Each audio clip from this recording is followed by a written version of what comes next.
Alright, what's up y'all? It's Lake2 here. As you can see by the title of today's video, here to showcase how Altaria is more than just a weather counter in Pokemon Champions. So, for those of you who have been tapped in with the channel, you might know that obviously we've posted a couple of videos of Altaria into rain teams, Altaria into sun teams, as well as just in general to kind of, theory craft on this Pokemon a lot of the value that it has with the Paris Trap team.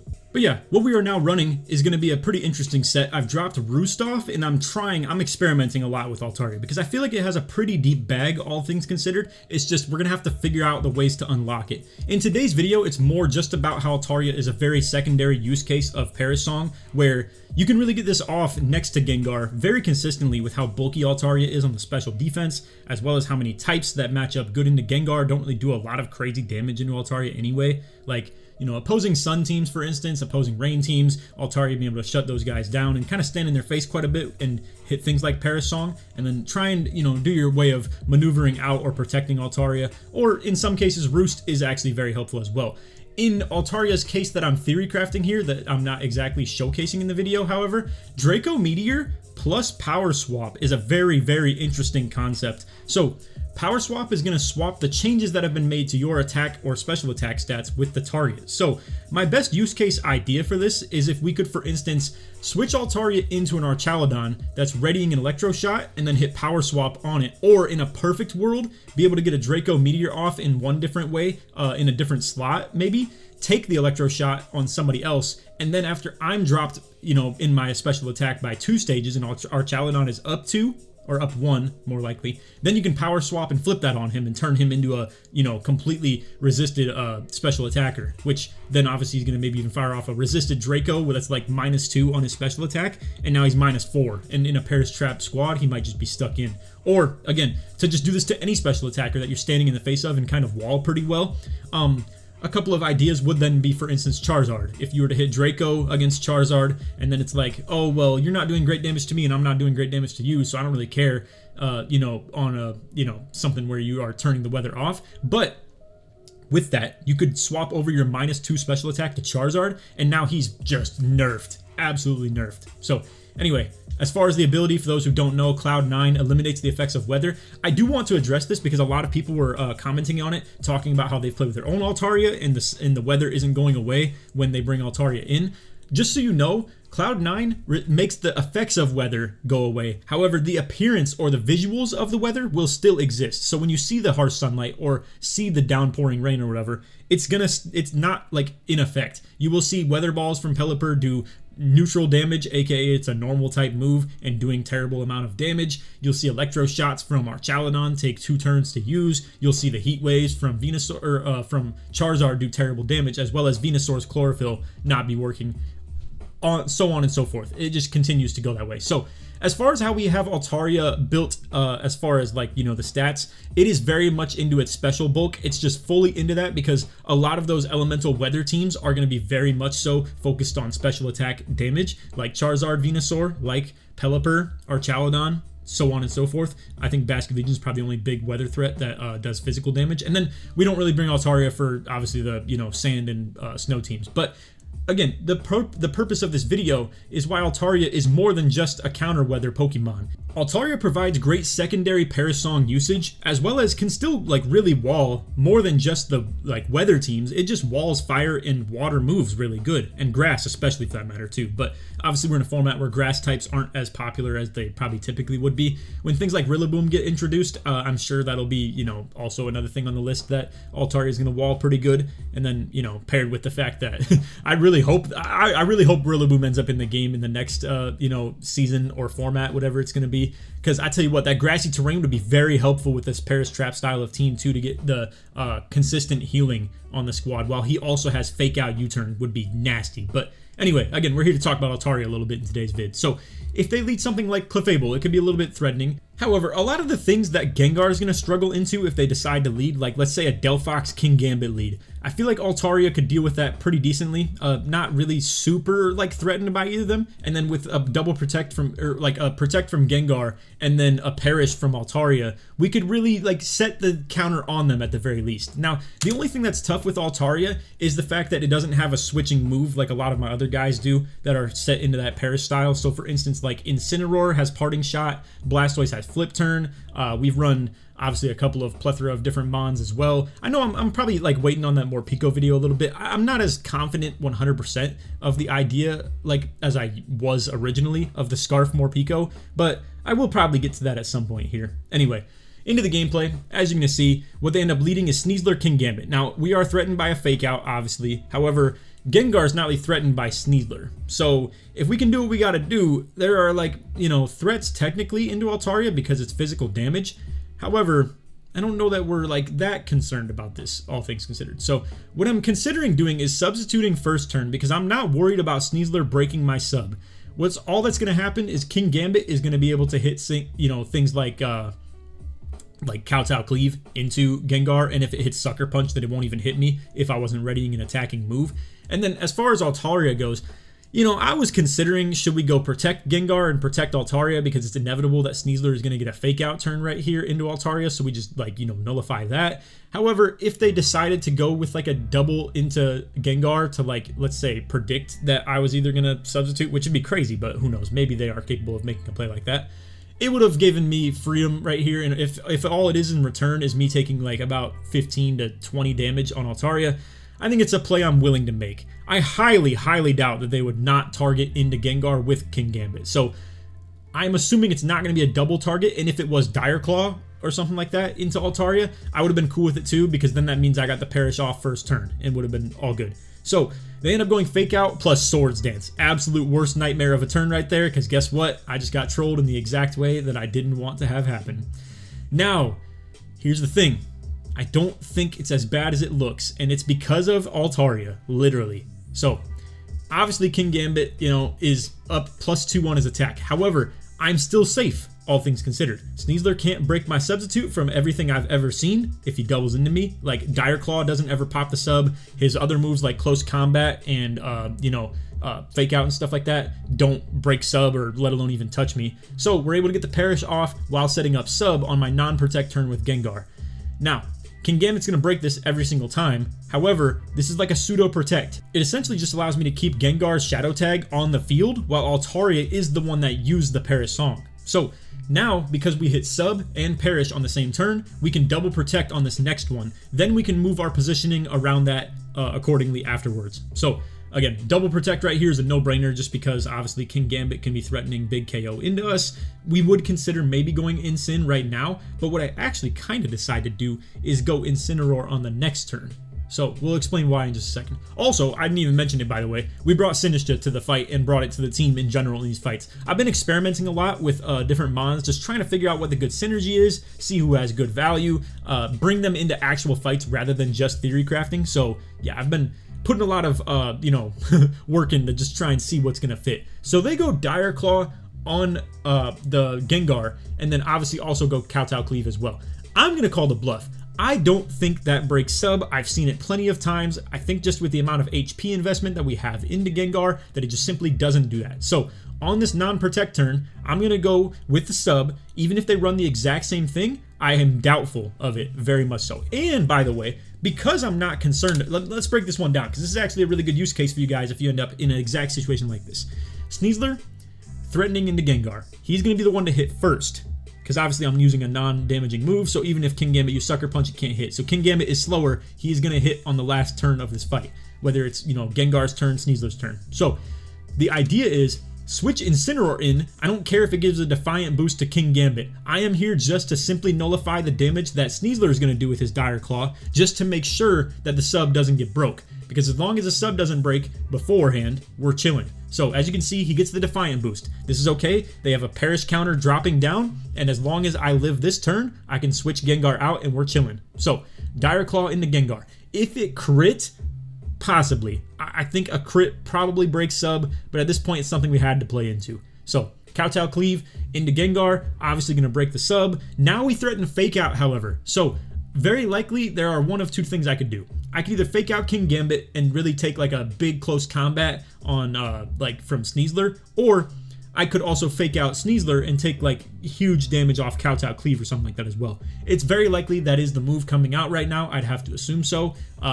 It's very unlikely. Maybe if they want to play around switches or something like that, they could like ready a different move. But Anyway, I still have to decide who am I going to fake out right here? Who are we going to nullify the amount of damage coming in? Or do I just send in Altaria and leave him out to dry? Just literally send Altaria out here, say, oh well, I'll protect Incineroar, I'll keep his health safe, and if Altaria gets KO'd here, so be it. Guess what? They don't do that. So they ready Sucker Punch into the Gengar slot. I don't know why. I'm not really sure, to be real with you. No idea. Maybe they wanted to think that they could beat Fake Out or something like that. I don't know.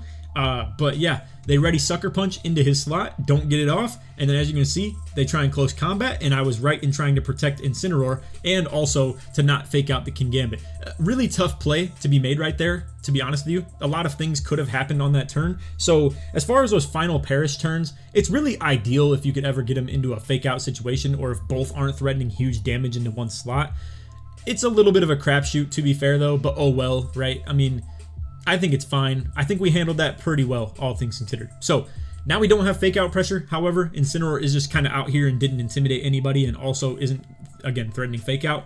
But they send out Clefable and then also Delphox, which is threatening Mega into us as well. Now, I'm thinking I'd like to just fire off a Perish right here. It'd low-key be a really good play. If they KO Altaria, oh well. But I'm going to greed a little bit. I'm going to get a little greedy. So we're going to go with Protect on Altaria this turn. I know it looks like I'm hovering Perish. It was my initial thought. I was like, okay, this is like a no-brainer. We're going to just fire this off and make it simple like that. And oh well, if Altaria gets KO'd, then so be it. But I have some second thoughts. I'm like, you know what? With Sinistcha in the back, and the fact that they're not really threatening big damage into Incineroar instead, I could just ready a move into Delphox. Well, they make a pretty good play into this, all things considered as well, to be fair. So they go Heat Wave with Delphox to just get spread damage, which I'm not going to lie, actually not a good play. I personally, when I saw that, I was like, okay, well that means I could easily protect Altaria to get the Perish off here. And you're going to see Clefable go with a Follow Me. Now, I'm still threatened by Clefable super effective damage. However, I'm pretty sure, very sure actually for that matter, that Altaria is faster than Clefable. So the only thing I have to worry about is Delphox damage into Altaria. And if it's getting ready to, threaten something like a Heat Wave, I'm not really that concerned about that. So we hit that Throat Chop into Delphox, but obviously the Follow Me redirects. I'm thinking, I think I could live a good bit of stuff from the Delphox on Altaria with my special attack bulk that I have invested. Let's switch Sinistcha into a potential Heat Wave. I don't care if it takes the KO on Sinistcha, and it's still, in my opinion, pretty unlikely with the spread damage as well. But let's heal Altaria up just in case they do a different move into Altaria. And I'm going for the Perish on this turn so that on the switch in, I get enough HP to potentially live whatever the heck Delphox is readying into Altaria. And if it was Heat Wave, that means Sinistcha lives easy. So anyway, the point is, pretty much I'm getting Sinistcha in for free in my mind, because that means, like I said, if it's Heat Wave, Altaria for sure lives after this HP. And if it's not Heat Wave and it was Psychic or Psyshock or something like that, we're chilling. Delphox protects. They just lost the game off that, if we're being completely honest. That is actually a tough play, for sure. They were probably threatened by Incineroar damage, to be honest with you, and didn't feel comfortable trying to get the KO. As you can see, Clefable is trying to ready a Moonblast as well in Altaria just to get it off the field. And as you can see, we actually live it after the, Matcha Gotcha, or not the Matcha Gotcha, the Hospitality HP investment right there. So now, because both lived and we didn't protect with either slot, we can double protect on this turn. The Perish counter's at 3. It will go down to 2 after this double protect right here. And we still have 2 Mons in the back. So the game is over. We have 1 now. After all that's guaranteed. We can actually go Incin to protect. And low-key, I think Sinistcha's value, maybe in a Perish-style team, could be exactly this. Bait out fire moves, stuff like that. Switch Incineroar in, threaten Fake Out on the next turn. And then if you're threatened with Incineroar again after switch, boom, get the healing again with the Hospitality with Sinistcha. So fights where Sinistcha and Incineroar can both come to the fight, I think are really, really beneficial. It's just hard to find a use case like that, man. There are so many dark types like Kingambit and Defiant Mons, White Herb, with all types of stuff like Sneasler and Garchomp and stuff, ground types going crazy. It's honestly been kind of hard to even bring Incineroar to fights, it feels like sometimes. So along with that comes like T-Tar, for instance, right? Where it's good into Incineroar and Sinistcha. Once again, debatably Sinistcha is also good into Tyranitar. It's just, again, dark type, ghost type, doesn't really line up too well. So helping in Heat Wave, absolutely take no damage. they're cooked now. I mean, we could even like fake out Delphox, Clefable, whichever we want. Doesn't even really matter, to be real with you. Neither of them can do big damage into Incineroar. So Incineroar actually really walls Delphox quite well, if I must say. Between, you know, walling the Psychic moves entirely and then the Fire moves resisted, and the fact that majority of them run them as like a Heat Wave kind of spread damage move. Yeah, I mean, this is obviously over. So anyway, we can go ahead and fast forward this. They end up forfeiting, as you can see. I think we could have low-key got out of here without anybody getting KO'd. I was going to switch Sinistcha in potentially and try and keep Altaria alive. I thought it'd be kind of fun to try and do that and then switch it out last second as well. But anyway, yeah, get the dub right there. Really good game. Just wanted to showcase Altaria on display, you know, with like the usage of being able to use Perish Song 2 different times, and Altaria would have been accountable for 4 KOs that game.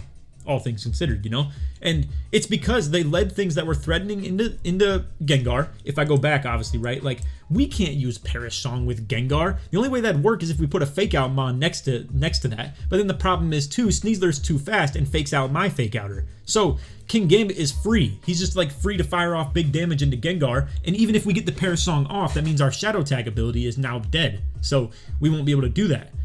Follow Me and like Redirection could be pretty good potentially, but again, Sinistcha is like kind of the only one that even has a bag like that. Mousehold could, but they're both kind of frail. Well, not in Sinistcha's case, but Sinistcha just has too many common weaknesses to Gengar. It's kind of what I found. It's like hard to use that Redirection, you know, because Sinistcha's like, I should more so say that every ally on this team's whole bag is more so to protect Gengar and allow him to position well. Whether that's the fact that we can move the Perish Song user over to the other slot with Altaria and Primarina, or if it's Fake Out from Blastoise Incineroar, if it's Intimidate from Incineroar, if it's Flip Turn, you know, Parting Shot, like I said, from either of those two.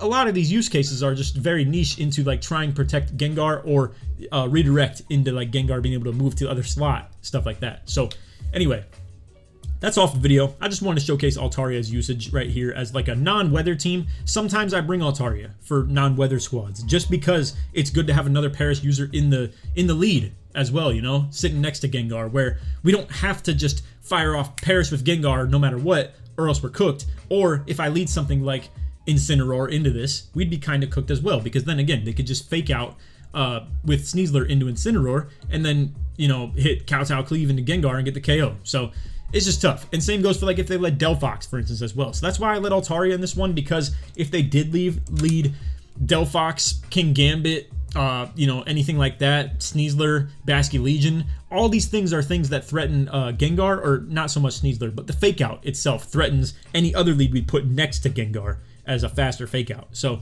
yeah, long story short, that was the whole reasoning with going with Altaria.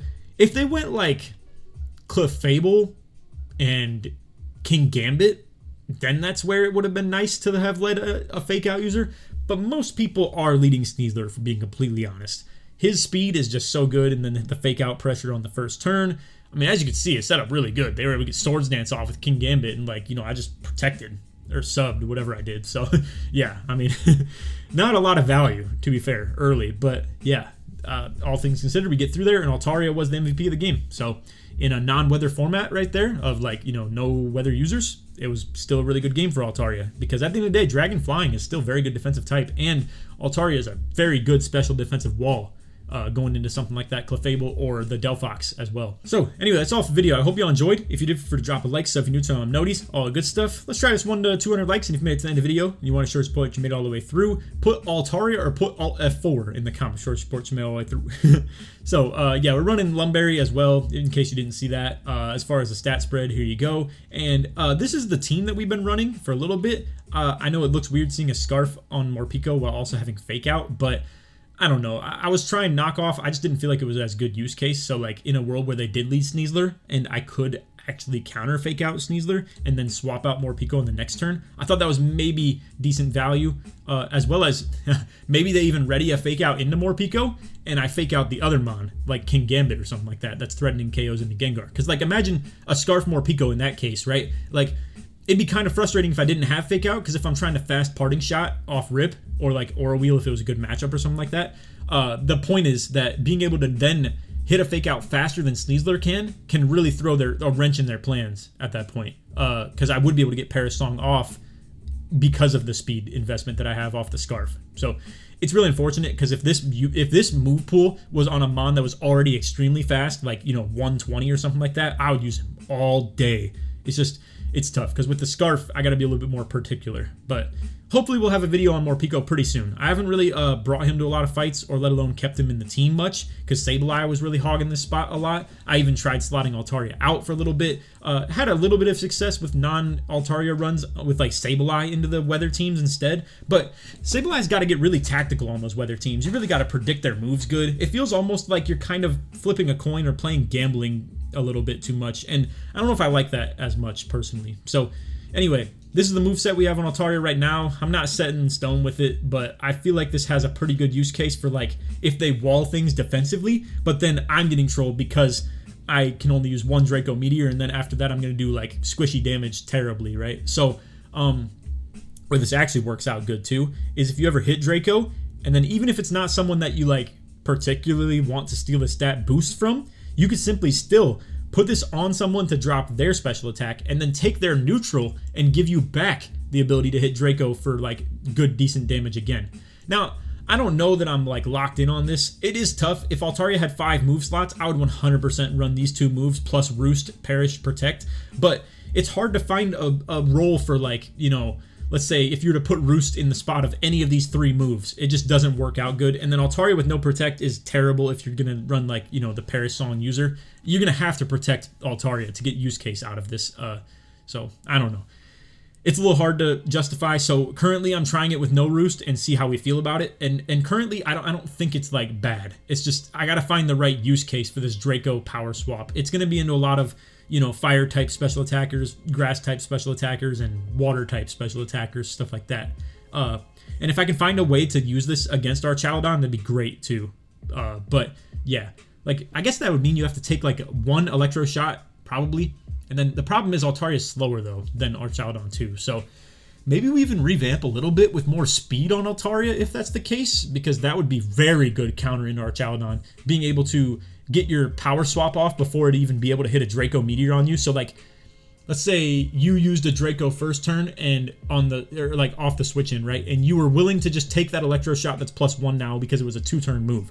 Then that would mean you could use your Draco on the turn where you get hit by the electro shot, and then the one afterwards when they're trying to ready a Draco into you or something like that, you power swap that -2 onto our Chaladon, and then after you live the Draco, most likely I'd assume, especially with this special defensive bulk, then you'd be able to have our Chaladon stuck on the field because of Gengar while it's -4, you know, and that's like really good ball. So I think this is the right set to run on Altaria right now. It's just, it might be a little bit more particular in its use cases, whereas Roost was a lot easier to use, and then with Roost you could still have one more move like Draco, for instance, or you could even run Breaking Swipe to drop attack, stuff like that.